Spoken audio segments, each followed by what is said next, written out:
大家好，我是娟子。新豌豆下来了，今天用豌豆加上2个鸡蛋，给大伙分享一个好吃的做法。先在盆里倒入240克的豌豆，加入1碗清水，将豌豆清洗2遍，洗去表面的灰尘。接着在里面打入2个鸡蛋，朝一个方向搅拌，将鸡蛋和豌豆混合均匀，然后将它们倒进破壁机里，加入200毫升的纯牛奶，选择果蔬键将它们打成糊。打好以后直接倒回盆里，在里面加入3颗酵母粉、25克白糖，搅拌均匀，让酵母融化开。不喜欢吃甜的，这里就不用放糖了。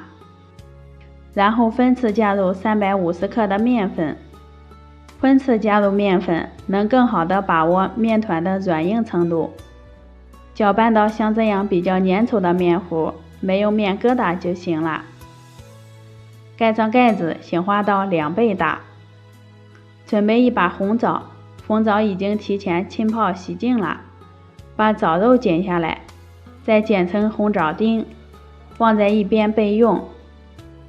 2个小时过后，面糊也发好了，里面都是小气泡，将红枣丁倒进去，再放入一把葡萄干，朝一个方向搅拌，把面糊和红枣混合均匀，也可以排出里面的气泡。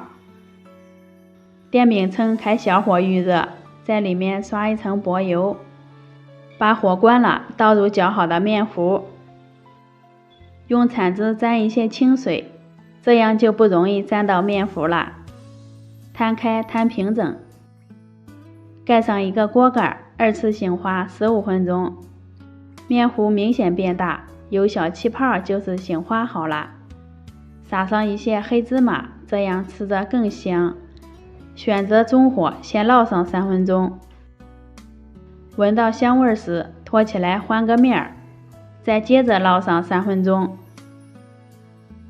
2面都烙成金黄色，把火关了，盖上盖子，再焖上5分钟，让里面也完全熟透。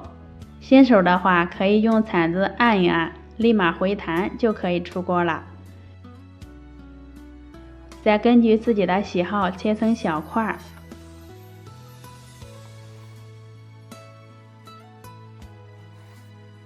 用豌豆这样做成花面饼，不仅好看也好吃，淡淡的绿色特别适合春天吃，营养全面，松松软软的，味道也很香甜。喜欢吃豌豆的朋友不妨试试这种做法。谢谢你的观看，咱们下期见。